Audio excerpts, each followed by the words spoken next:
ఒక సీన్ చూస్తే మీరు ఫస్ట్ ఏ బ్లాక్ వైపు చూస్తారు. చూసిన వెంటనే ఒక భయం ఉంటది. ఏ బ్లాక్ వెళ్తున్నప్పుడు మీరు భయపడతారు కదా! ఒక సీన్. ఎళ్ళాలా వద్దా అని ఒక సీన్. అంటే ఆల్మోస్ట్ ఒక 3 డికేడ్స్ నుంచి మీరు సేమ్ ఎమోషన్స్‌ని మీరు పెడుతున్నప్పుడు, మీరిప్పుడు నెక్స్ట్ ఇంకొక ఫిల్మ్ చేయాలన్నా సరే, ఆ ఎమోషనల్ డిఫరెన్సెస్‌ని చూపించడానికి మీకు మీరు ఎలా దాన్ని ఇమాజిన్ చేసుకుంటారు ఫస్ట్ థింగ్.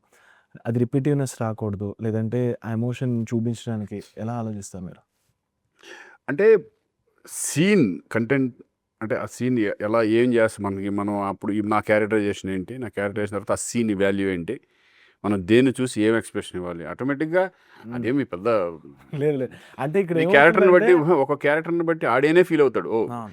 ఇప్పుడు ఒక దాంట్లో ఇంకొక సినిమాలో ఇంకొక రకంగా అదే ఎక్స్ప్రెషన్ ఉంటుంది, కానీ వేరే కాస్ట్యూమ్ వేరేగా ఉంటాయి, లేకపోతే సిచ్యువేషన్ వేరేగా ఉంటుంది. అవును. వంద వంద వేలు ఇచ్చేయలేం కదా ఎక్స్ప్రెషన్ అవును. అన్ని. అవును. ఇప్పుడు సెంటిమెంట్కి ఒక ఆ షాక్లో చూడాలి. హ్మ్. అవన్నీ ఏంటంటే సిచ్యువేషన్ బట్టే వెళ్ళిపోతూ ఉంటాం.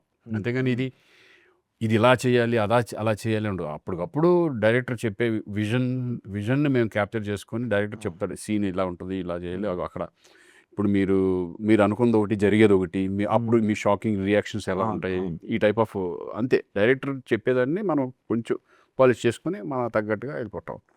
సరే